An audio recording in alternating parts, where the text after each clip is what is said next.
Vladimir Alexandrovich Bochkovsky was born in Tiraspol in an ordinary Soviet family. He finished elementary school there and later moved with his family to the Crimean town of Alupka, where he completed 10 years of high school. Like most young men of pre-war years, Bochkovsky decided to tie his life to a military career. He entered a Kharkov tank school.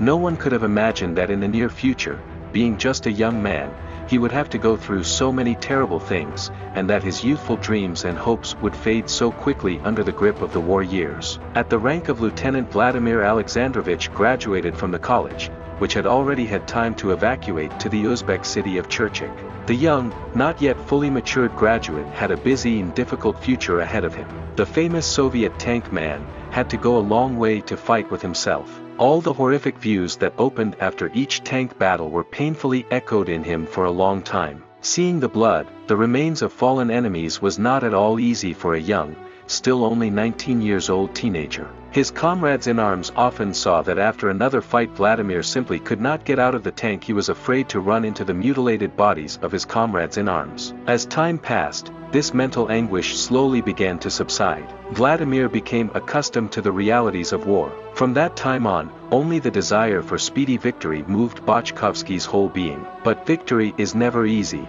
Later, already in peacetime, his son would remember, the situation on the Kalinin front remained difficult. Everyone on both sides of the barricades suffered from lice and hunger. It even went so far that the exhausted and utterly starved sworn enemies, for a minute, forgot about their enmity. On occasion, when we were drowning the field kitchen, some Germans would quietly and cautiously cut into the queue, with their heads low and not daring to look into the eyes of their enemies. This was also happening to the Soviet soldiers. The year 1942 was almost the last for Bochkovsky. Being badly wounded in his left hip, he lost a lot of blood, but was carried out of the battlefield by his comrade in arms. Subsequently, he took a direct part in the Battle of Kursk. He distinguished himself during the clash with the enemy at the village of Yakovlevo, where he was the leader of a tank company. During the bloody battle, all the commanders were killed except him. The unbearably heavy sight, when Vladimir on his tank took out the bodies of his once alive friends, remained for a long time in the memory of many eyewitnesses of that battle.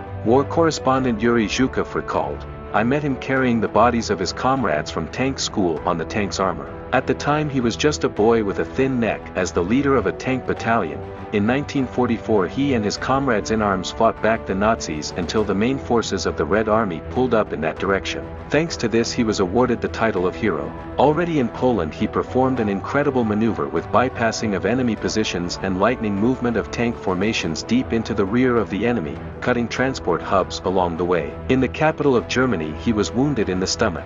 For the whole war he got 6 wounds, 3 contusions, 5 times burnt in the tank, had 17 operations, destroyed 36 units of armored equipment of the enemy. In the hospital he stayed till November 1945. After that he continued to serve in the Soviet Army.